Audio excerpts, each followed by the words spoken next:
नमस्कार दोस्तों, मैं हूं अभिषेक पांडे और आप लोग देख रहे हैं नूरा कुश्ती। नसीर चच्चा का दुख खत्म होने का नाम ही नहीं ले रहा है। न जाने कितना बड़ा दुख हो गया है जो पिछले 40-50 सालों में बढ़ता ही जा रहा है। हिंदी सिनेमा में ये एक ऐसे कलाकार हैं जिनका दुख आज तक खत्म नहीं हुआ। इनको हर किसी से तकलीफ है। इनको राजेश खन्ना साहब से तकलीफ है। उनके हिसाब से राजेश खन्ना एक्टर है ही नहीं, वो बस गलती से सुपरस्टार बन गए। अरे चच्चा, कोई आदमी गलती से एक फिल्म में स्टार बन सकता है, 2 फिल्म में स्टार बन सकता है, एक फिल्म चल सकती है, 2 फिल्म चल सकती हैं। इतने साल तक हिंदी सिनेमा पर राज करना, एक साधारण कदकाठी, एक साधारण चेहरे मोहरे वाला व्यक्ति इतने साल तक हिंदी सिनेमा पे राज करता है और आप कहते हैं कि राजेश खन्ना एक्टर है ही नहीं, वो तो गलती से स्टार बन गए।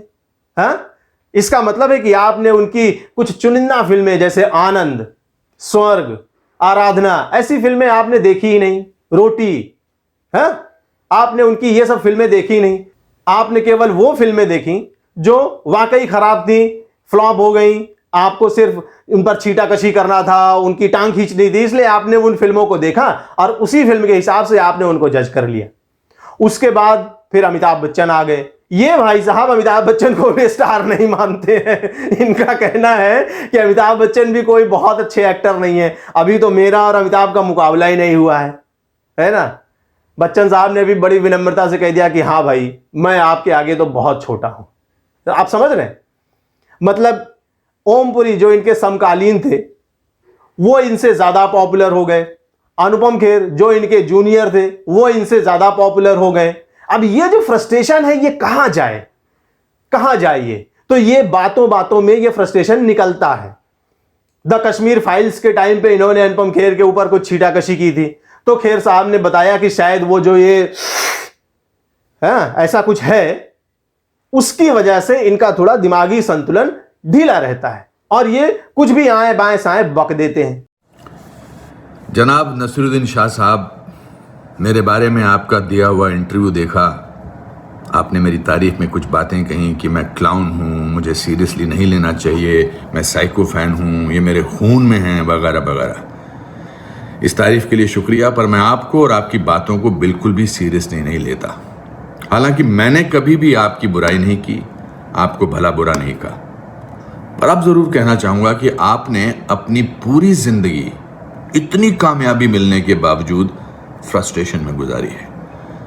अगर आप दिलीप कुमार साहब को, अमिताभ बच्चन साहब को, राजेश खन्ना साहब को, शाहरुख खान को, विराट कोहली को क्रिटिसाइज कर सकते हैं तो I am sure I am in great company.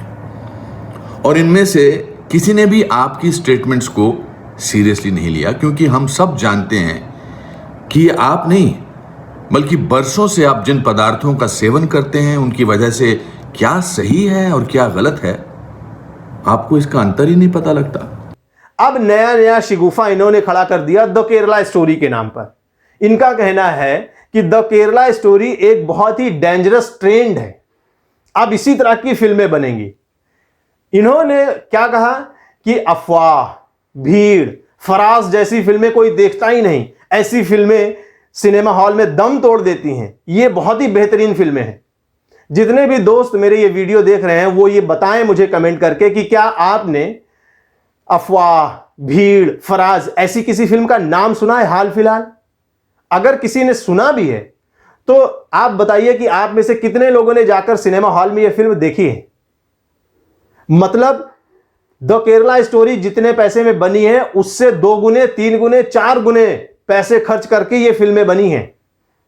आप समझ रहे हैं, इतना पैसा इन पे खर्चा किया गया, इतना प्रमोशन इनके ऊपर किया गया, लेकिन इन फिल्मों में सिनेमा हॉल में दम क्यों तोड़ दिया? क्योंकि ये असली में प्रोपेगेंडा फिल्म थी, इसलिए पब्लिक ने इनको पसंद नहीं किया। और आप पब्लिक की पसंद और नापसंद पर सवाल उठा रहे हैं। आप सिनेमा वाले हैं, आपका यह कहना है जो सदियों से कहा जा रहा है कि सिनेमा समाज का आईना होता है, और उसी आईने ने जब आपको अपनी असली सूरत दिखाई तो आपको अपनी बदबूदार, अपनी गंदी सूरत नजर आई, तो आपने आईने के ऊपर सारा दोष मढ़ दिया।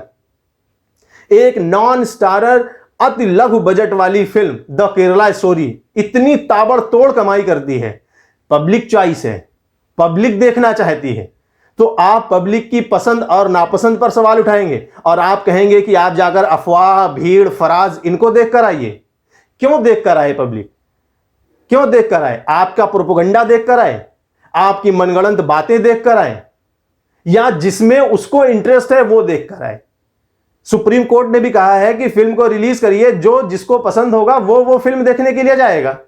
द केरला स्टोरी 200 करोड़ से ज्यादा कमाती है, इसका मतलब है कि पब्लिक को वो पसंद है। और पब्लिक को जब ये फिल्म पसंद आई तो फिर वो प्रोपेगेंडा फिल्म नहीं है, वो पसंद की फिल्म है। और आपके ये बांके बोल ये पीके के टाइम पे क्यों नहीं निकले नसीर साहब? उस समय भी आपको बोलना चाहिए था कि ये जो प्रोपेगेंडा दिखा रहे हैं आमिर खान साहब, ये गलत है।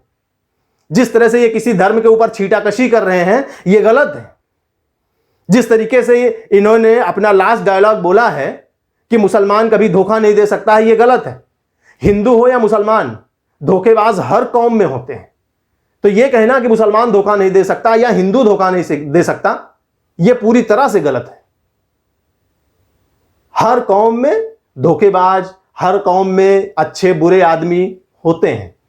लेकिन आपने फिल्म के माध्यम से एक क्लीन चिट दे दिया कि भाई आप गलत नहीं हैं, ये कौम गलत नहीं हो सकती है। इस प्रोपेगेंडा पर आपके बांके बोल क्यों नहीं फूटे? क्यों आपने नहीं कहा कि पीके एक बहुत ही घटिया और प्रोपेगेंडा फिल्म है, इसमें भगवान शिव को जिस तरीके से दिखाया जा रहा है, जिस तरीके से उनका अपमान किया जा रहा है, यह गलत है, यह किसी धर्म पर छीटाकशी है। लेकिन उस समय आपकी हिम्मत नहीं पड़ती बोलने की, क्योंकि आपको भी चाहिए स्टारों के साथ, शाहरुख, सलमान, अक्षय, अजय, इनके साथ फिल्में। आदा शर्मा से आपका कुछ लेना देना है नहीं, उनके साथ फिल्म करके और ना करके भी आपको क्या हासिल होने वाला है? तो आपको चाहिए इन स्टारों के साथ फिल्में, इसलिए आपके बांके बोल वहां नहीं फूटते।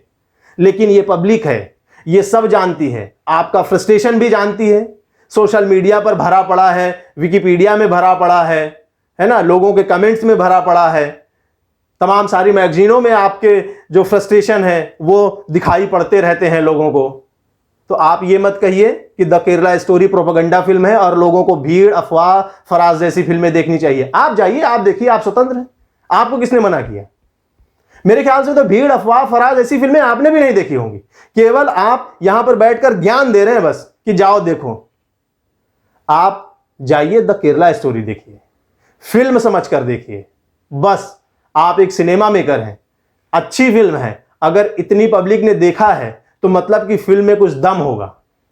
आप जाइए, द कश्मीर फाइल्स देखिए, ताबड़तोड़ कमाई की है, इसका मतलब है कि पब्लिक ने देखा है। तो पब्लिक की चॉइस को मत नकारिए। फिल्में समाज का आईना होती हैं, जो इतने साल से बताया गया है उसको स्वीकार करिए और इस सच को स्वीकार करिए कि आप वाकई फ्रस्ट्रेटेड हैं। आप एक अच्छे एक्टर हैं, इसमें कोई शक नहीं है। ये मैं भी मानता हूं कि नसीर साहब आप बहुत बेहतरीन एक्टर हैं, लेकिन आप बहुत फ्रस्ट्रेटेड एक्टर हैं, ये आपके तमाम सारे बयानों में दिखाई पड़ता रहता है।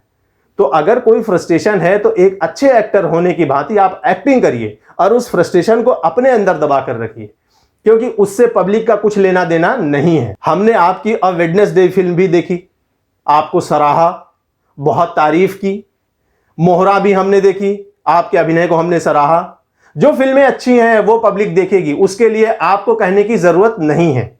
और जो फिल्में अच्छी नहीं हैं उनको पब्लिक नहीं देखेगी, चाहे आप जितना कर लें। तो आप चाहे जितना अफवाह, भीड़, फराज को प्रमोट कर लें, वो फिल्में प्रोपेगेंडा फिल्म हैं, उन फिल्मों में कोई दम नहीं है, इसलिए लोगों ने नहीं देखा।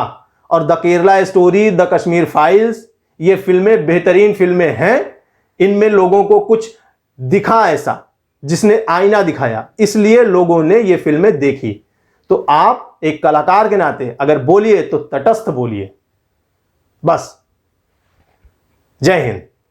दोस्तों, अगर आपको मेरी बातें, मेरे वीडियोस पसंद आए तो प्लीज इसको लाइक, कमेंट, शेयर जरूर करिएगा और मेरे चैनल नूरा कुश्ती को सब्सक्राइब कर लीजिएगा। जय हिंद।